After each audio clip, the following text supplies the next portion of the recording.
ಇಲ್ಲಿ ನಾನು ದೋಸೆ ಮಾಡ್ಕೊಂಡಿದ್ದೇನೆ. ಇದು ಆಪಮ್ ಥರವೇ, ಆಪಮ್ ಕಾವಲಿಯಲ್ಲಿ ಮಾಡ್ಕೊಂಡ್ರೆ ಆಪಮ್. ನನ್ನ ಹತ್ರ ಆಪಮ್ ಕಾವಲಿ ಇಲ್ಲ, ಹಾಗಾಗಿ ನಾನು ಈ ಥರ ಮಾಡ್ಕೊಂಡಿದ್ದೇನೆ. ಇದಕ್ಕೆ ಫಸ್ಟಿಗೆ ನಾನಿಲ್ಲಿ ಅಕ್ಕಿ ತೊಗೊಂಡಿದ್ದೀನಿ ನೋಡಿ, ಇಲ್ಲಿ ದೋಸೆ ಅಕ್ಕಿ ತೊಗೊಂಡಿದ್ದೇನೆ ನಾನು.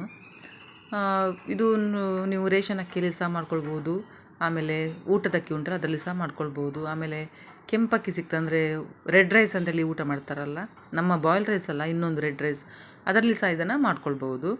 ಇದೊಂದು 6 ಗಂಟೆ ನೆನೆಸಿಟ್ಟು ಕ್ಲೀನಾಗಿ ತೊಳೆದು 6 ಗಂಟೆ ನೆನೆಸಿ ಮತ್ತೆ ನಾನಿಲ್ಲಿ ಗ್ರೈಂಡ್ ಮಾಡಲಿಕ್ಕೆ ತೊಗೊಂಡಿದ್ದೆ ನೋಡಿ. ಇದೇ ಲೋಟದಲ್ಲಿ ನಾನು 2 ಲೋಟ ಅಕ್ಕಿ ತೊಗೊಂಡಿದ್ದು. ಹಾಗೆ ಇದರಲ್ಲಿ ನಾನು 1 ಕಪ್ಪಿನಷ್ಟು ಅನ್ನ ತೊಗೊಂಡಿದ್ದೇನೆ. ವೈಟ್ ರೈಸ್ ಆದರೆ ವೈಟ್ ರೈಸ್ ಸಹ ಇಲ್ಲಿ ಹಾಕ್ಕೊಳ್ಬೋದು, ಬಾಯ್ಲ್ ರೈಸೇ ಹಾಕಬೇಕಂತೇನಿಲ್ಲ. ಮತ್ತು ಬಾಯ್ಲ್ ರೈಸಲ್ಲಿ ಬಿಳಿ ಅಕ್ಕಿಯಲ್ಲಿ ಅನ್ನ ಮಾಡ್ತಾರಲ್ಲ, ಅದರಲ್ಲಿ ಸಹ ನಾವು ಇದನ್ನು ಹಾಕ್ಕೊಳ್ಬೋದು. ಆಮೇಲೆ 1 ಕಪ್ಪಿನಷ್ಟು ತೆಂಗಿನ ತುರಿ, 1 ಕಪ್ಪು ಅನ್ನ, 1 ಕಪ್ಪು ತೆಂಗಿನ ತುರಿ ತೊಗೊಂಡಿದ್ದೇನೆ. ಯಾವ ಕಪ್ ಮೆಜರ್ಮೆಂಟಲ್ಲಿ ನಾವು ಅಕ್ಕಿ ತೊಗೊಳ್ತೇವೋ ಹಾಗೆ ಇದರಲ್ಲಿ ಇದನ್ನು ಸಹ ತೊಗೊಳ್ಬೇಕು, ಅನ್ನ ಮತ್ತು ತೆಂಗಿನ ತುರಿ. ಹಾಗೆಯೇ ಇದಕ್ಕೆ ಇದು ತೆಂಗಿನಕಾಯಿ ಒಡೆದದ್ದು ನೀರು ಇರ್ತದಲ್ಲ, ಅದನ್ನು ನಾನಿಲ್ಲಿ ಒಂದು ಅರ್ಧ ಕಪ್ಪಿನಷ್ಟು ತೊಗೊಂಡಿದ್ದೇನೆ. ಅದು ನೀವು ಹಾಕಬೇಕಂತೇನಿಲ್ಲ, ಕಂಪಲ್ಸರಿ ಇಲ್ಲ, ಬೇಕಂತೇಳಿದರೆ ಹಾಕ್ಬೋದು, ಇಲ್ಲ ಸ್ಕಿಪ್ ಮಾಡ್ಕೊಳ್ಬೋದು.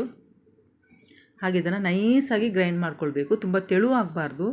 ನಮಗೆ ಸ್ವಲ್ಪ ಹಿಟ್ಟು ತೆಳು ಆಯಿತು ಅಂದರೆ ನನ್ನ ಮಗನ ಹತ್ರ ನಾನು ಗ್ರೈಂಡ್ ಮಾಡಲಿಕ್ಕೆ ಹೇಳಿದ್ದು, ಹಾಗೆ ಸ್ವಲ್ಪ ನೀರು ಮಾಡಿದ್ದಾನೆ ಅವನು. ಹಿಟ್ಟು ತುಂಬ ತೆಳು ಆಗಬಾರ್ದು, ಸ್ವಲ್ಪ ದಪ್ಪನೇ ಇರಬೇಕು.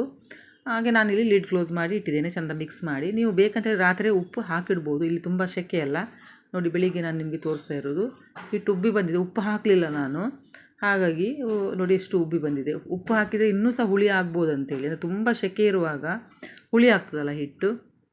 ನಾನಿಲ್ಲಿ ಒಂದು ಸಲ ಲೈಟಾಗಿ ಮಿಕ್ಸ್ ಮಾಡಿಕೊಂಡು ಅದಕ್ಕೆ ಉಪ್ಪು ಮತ್ತು ಸ್ವಲ್ಪ ಸಕ್ಕರೆ ಹಾಕ್ಕೊಳ್ತೇನೆ. ನೀವು ಬೇಕಂತೇಳಿದರೆ ಅಡುಗೆ ಸೋಡಾ ಉಂಟಲ್ಲ, ಸ್ವಲ್ಪ ಅಡುಗೆ ಸೋಡಾ ಸಹ ನೀವು ಇಲ್ಲಿ ಮಿಕ್ಸ್ ಮಾಡ್ಬೋದು. ನಾನಿಲ್ಲಿ ಅಡುಗೆ ಸೋಡಾ ಹಾಕಲಿಲ್ಲ. ಆಮೇಲೆ ಇನ್ನೊಂದು ಅಂತೇಳಿದರೆ, ಇದು ನಾನು ಮಾಡಿದ್ದು ಮಿನಿ ಆಪಮ್ ಮಾಡಲಿಕ್ಕೆ ಅಂತೇಳಿ ಮಾಡಿದ್ದು. ಆದರೆ ಇದು ನಾನ್ ಸ್ಟಿಕ್ ಅದು ಆಪಮ್ ಇದು ಕಾವಲಿ ಇದ್ದರೆ ತುಂಬ ಒಳ್ಳೆಯದಾಗಿ ಬರ್ತಾ ಇತ್ತೇನೋ. ನನ್ನ ಹತ್ರ ನಾನ್ ಸ್ಟಿಕ್ ಇರಲಿಲ್ಲ. ಇಲ್ಲಿ ನೋಡಿ, ನಾನು ಇಲ್ಲಿ ಸಕ್ಕರೆ ಮತ್ತು ಉಪ್ಪು ಮಿಕ್ಸ್ ಮಾಡ್ತಾ ಇದ್ದೇನೆ ಹಿಟ್ಟಿಗೆ. ಇದು ಸ್ವಲ್ಪ ಮಿಕ್ಸ್ ಮಾಡ್ಕೊಳ್ತೇನೆ.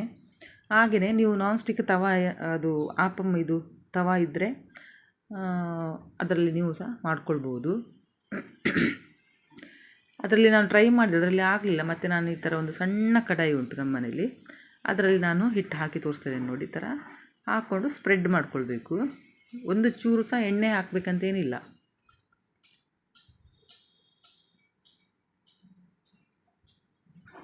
ನೋಡಿ ಈ ಥರ ನೋಡಿ, ಎಷ್ಟು ಚೆಂದ ಹೋಲು ಬರ್ತಾ ಉಂಟಲ್ವ. ಒಳ್ಳೆಯದಾಗಿ ಬರ್ತದೆ, ಸ್ಮೂತಾಗಿ ಬರ್ತದೆ, ಒಳ್ಳೆಯದಾಗ್ತದೆ ತಿನ್ನಲಿಕ್ಕೆ. ಖಂಡಿತ ನೀವು ಟ್ರೈ ಮಾಡಿ. ವಿಡಿಯೋ ನೋಡ್ತಾ ಇರುವಾಗ ಲೈಕ್ ಬಟನ್ ಪ್ರೆಸ್ ಮಾಡಿ, ಮತ್ತು ಯಾರು ನನ್ನ ಚಾನಲ್ ಫಸ್ಟ್ ಟೈಮ್ ನೋಡ್ತಾ ಇದ್ದೀರಿ ಪ್ಲೀಸ್ ಸಬ್ಸ್ಕ್ರೈಬ್ ಮಾಡಿ, ಮತ್ತು ನಿಮಗೆ ವಿಡಿಯೋ ಇಷ್ಟ ಆದಲ್ಲಿ ಶೇರ್ ಮಾಡಿ ಫ್ರೆಂಡ್ಸಿಗೆ, ರಿಲೇಟಿವ್ಸಿಗೆ ಎಲ್ಲ. ಕಮೆಂಟ್ ಮಾಡಿ ಹೇಳಿ ವಿಡಿಯೋ ಹೇಗಿತ್ತು ಅಂತೇಳಿ. ಖಂಡಿತ ಮನೆಯಲ್ಲಿ ಟ್ರೈ ಮಾಡಿ, ಇದನ್ನು ತುಂಬ ಒಳ್ಳೆಯದಾಗಿ ಬರ್ತದೆ. ನಿಮಗೆ ಈ ಥರ ಬೇಡ ಅಂತೇಳಿ ನೀವು ದೋಸೆ ಥರ ಸಹ ಮಾಡಿ ತಿನ್ಬೋದು, ಆದರೆ ಈ ಥರ ಮಾಡಿ ತುಂಬ ಒಳ್ಳೆಯದಾಗ್ತದೆ. ನೀವು ಇದು ತೆಂಗಿನಕಾಯಿ ಚಟ್ನಿ ಜೊತೆ ಸಹ ತಿನ್ಬೋದು, ಕುರ್ಮಾ, ಆಮೇಲೆ ನಾನ್ ವೆಜ್ ಇದು ಕರಿ ಇದ್ದರೆ ಸಹ ಒಳ್ಳೆಯದಾಗ್ತದೆ ತಿನ್ನಲಿಕ್ಕೆ. 1 ಸೆಕೆಂಡು ಲಿಡ್ಡು ಕ್ಲೋಸ್ ಮಾಡಿದರೆ ಆಗ್ತದೆ. ವಿದೌಟ್ ಲಿಡ್ಡು ನೀವು, ಅಂದರೆ ಲಿಡ್ಡು ಕ್ಲೋಸ್ ಮಾಡಿದ್ರೆ ಸಹ ನೀವು ಇದನ್ನು ಮಾಡ್ಕೊಳ್ಬೋದು. ನೋಡಿ ಎಷ್ಟು ಚೆಂದ ಬಂದಿದೆ ಅಲ್ಲ. ಆದರೆ ಅದು ತೆಂಗಿನ ನೀರೆಲ್ಲ ನಾವು ಹಾಕಿರ್ತೇವಲ್ಲ, ಅದರದ್ದು ಘಮನೇ ಬೇರೆ ಥರ ಬರ್ತದೆ. ನೀವು ಖಂಡಿತ ಟ್ರೈ ಮಾಡಿ. ನಾನು ಹೇಳಿದ್ದು ನಿಮಗೆ ಪಡ್ಡು ಮಾಡ್ತಾರಲ್ಲ, ಅದರಲ್ಲಿ ಸಹ ನೀವು ಇದನ್ನು ಹಾಕಿ ಮಾಡ್ಬೋದು. ನಾನ್ ಸ್ಟಿಕ್ ಇದ್ದರೆ ತುಂಬ ಒಳ್ಳೆಯದಾಗ್ತದೆ.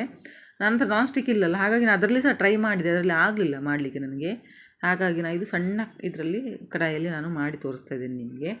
ಆಪಮ್ ಮಾಡಲಿಕ್ಕೆ ಕಾವಲಿ ಸಿಗ್ತದಲ್ಲ, ಅದರಲ್ಲಿ ಮಾಡಿದರೆ ಇನ್ನೂ ಸಹ ಒಳ್ಳೆಯದಾಗ್ತದೆ. ನನ್ನ ಹತ್ರ ಅದಿಲ್ಲ, ಇನ್ನೊಂದು ಪರ್ಚೇಸ್ ಮಾಡಬೇಕಾ ಅಂತ ಈಗ ಅದಕ್ಕೆ ಅಲ್ವಾ. ನಾನು ಇನ್ನೊಂದು ಸಹ ಮಾಡಿ ತೋರಿಸ್ತಾ ಇದ್ದೀನಿ ನೋಡಿ ನಿಮಗೆ. ಎಷ್ಟು ಚೆಂದ ಹೋಲ್ ಬರ್ತದೆ. ಒಂದು ಸ್ವಲ್ಪ ಸಹ ಇದಕ್ಕೆ ಉದ್ದಿನಬೇಳೆ ಆಗಲಿ ಎಂತ ಸಹ ಬೇಡ ನೋಡಿ, ಖಾಲಿ ಅನ್ನ, ತೆಂಗಿನ ತುರಿ, ಆಮೇಲೆ ಅದು ಆಪ್ಷನಲ್ ನಿಮಗೆ ತೆಂಗಿನ ನೀರು. ನೋಡಿ ಇಲ್ಲಿ ರೆಡಿಯಾಗಿದೆ, ನನಗೆ ತೋರಿಸಿ ನೋಡಿ ಎಷ್ಟು ತೆಳುವಾಗಿ ಬಂದಿದೆ ಅಲ್ಲ.